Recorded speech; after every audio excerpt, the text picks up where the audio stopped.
горит свет. И дело не в том, что мне некого ждать.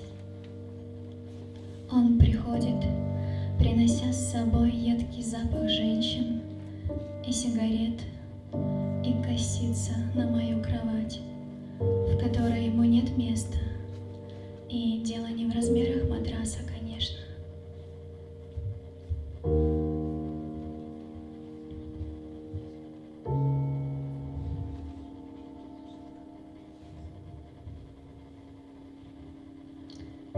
Он подвигает стул и садится у изголовья, будто ангел-хранитель, затянутый в кожу, небритый, источающий дерзость и жалость к себе, прежде всего к себе.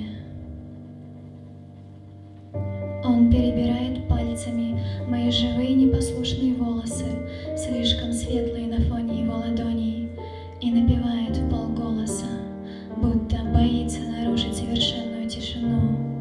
В воздухе носится недосказанность и глухое желание, тщательно замаскированное под тяжестью опущенных век. Еще минута, и он встанет, обойдет мою комнату, измерит шагами расстояние от окна до двери, ровно 7, до кровати чуть дольше, но это уже не важно.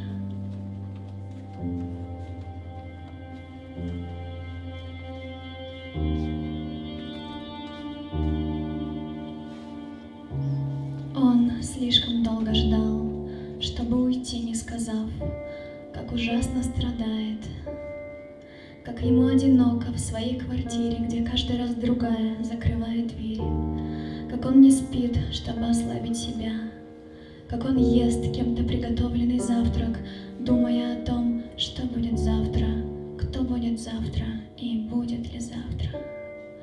Как он скрывает свое нутро, пряча его в разномастные одежды, глухую броню, как он курит, ратуя за ЗОЖ и прочую ерунду, которая делает его похожим на остальных, как боится быть похожим на них, серокожих, безогненных остальных. Как он читает умные книги, не понимая, как можно так жить, глотая спазмы, терпя удары, как он бьет ровно в цель, не боясь задеть за живое, за главное, как он глушит желание позвонить, дабы не показаться одним из них, как терпит колючие выпады брошенных, лишь бы не быть злее, хуже, чем есть.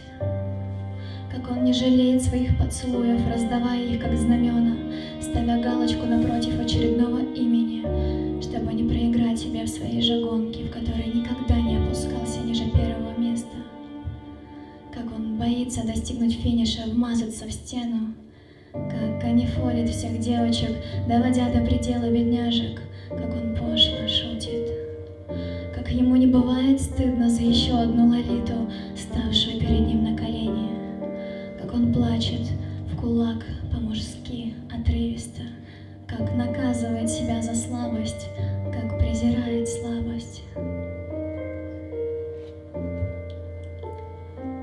как ныряет и в секс, и в бокс с головой, чтобы не видели, что истошно живой, что истошно живой, как глотает стихи одинокий мой страшный сон, черный и грешный, вычурный